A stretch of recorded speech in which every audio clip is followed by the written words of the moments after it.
everyone. Welcome to Inside Edition. I'm Nancy Glass. We're glad you're with us today. Bill O'Reilly is on assignment. In a summer full of macho movies, it's refreshing to know that the men in Hollywood are making headlines for being fathers. That a little later. But first, she was an aspiring actress who got the fame she always wanted. Unfortunately, she got it by dying a horrible death.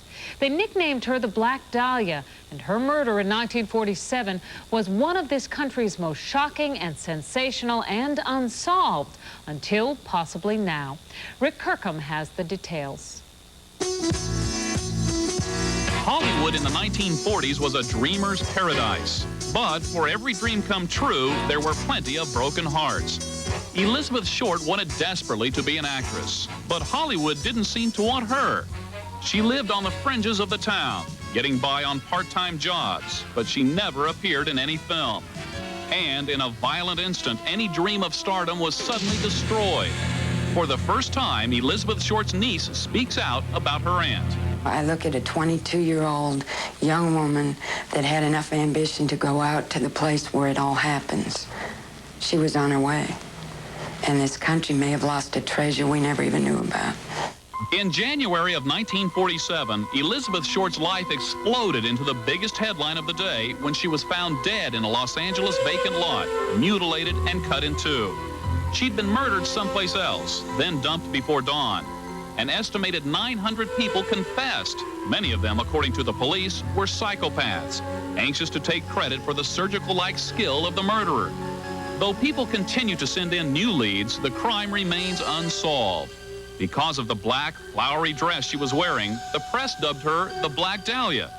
Jim Bacon, a longtime Hollywood reporter, remembers the story clearly. Well, the next day, banner headline, the Black Dahlia.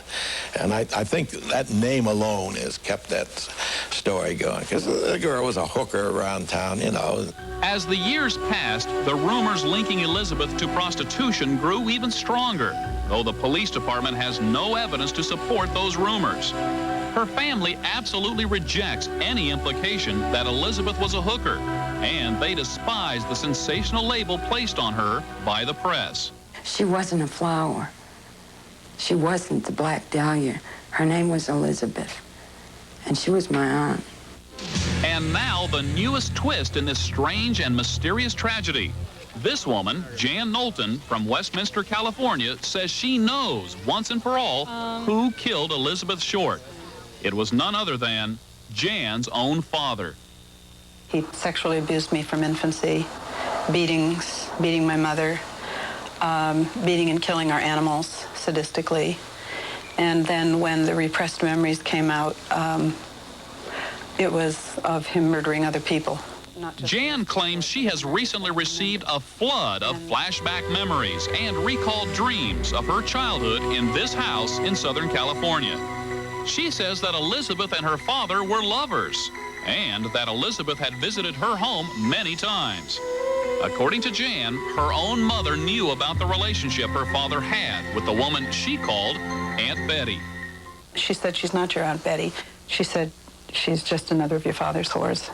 Jan claims she remembers clearly being in the garage the day that her father killed Elizabeth Short. And she says she continues to have vivid dreams of the murder. And I saw my father striking her on the right side of her head and up popped the word claw hammer, and he grabbed her and he yelled at me to get him his rope. And I quickly grabbed it off his workbench right outside the door. And I'm pretty sure that's what the guilt feelings all these years have been, that I felt like I had led to her, helped him kill her. The next I remember is her lying nude on the little bunk bed in the back room. Jan's sudden retrieved memory is not as unusual as it might seem. I think a good therapist who's pretty seasoned in this knows the difference between a memory retrieval and just somebody who wants to create something. So I'm convinced that what Jan is remembering is a memory. Did her dad kill Elizabeth Short? I believe he did. The only thing that I can comment about that is that the facts, as she's told them to me, is not compatible with the way that Black Dahlia or Elizabeth Short met her death. Detective John St. John, better known as Jigsaw John, doesn't believe Jan's account of the murder, telling us that she hasn't offered any evidence that police don't already have. As a result, he has refused to meet with her. I believe that no stone should be left unturned. And if what Janice Knowlton says is true, and I do believe that it warrants serious investigation, check it out. But it wasn't long ago that the police spent a day excavating the vacant lot where Jan's childhood home once stood, hoping to find evidence of both the Dahlia murder and another murder Jan claims happened there. I'm remembering now a second murder, or another murder in the same location, where he used his axe. The Westminster police found nothing, but Jan remains undaunted in her conviction. I don't think it's obsessive to be working through your issues about watching your mass murderer father. I still live out memories of other crimes he committed and still pay the consequences. I don't think it's obsessive at all. After 44 years, the murder of the Black Dahlia remains a mystery to everybody but Jan Knowlton.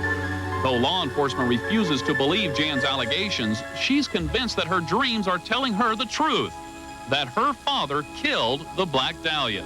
No matter what, I know he murdered her, and I won't obsess about it for the rest of my life, but I will always be open to any more information that I could gain on it.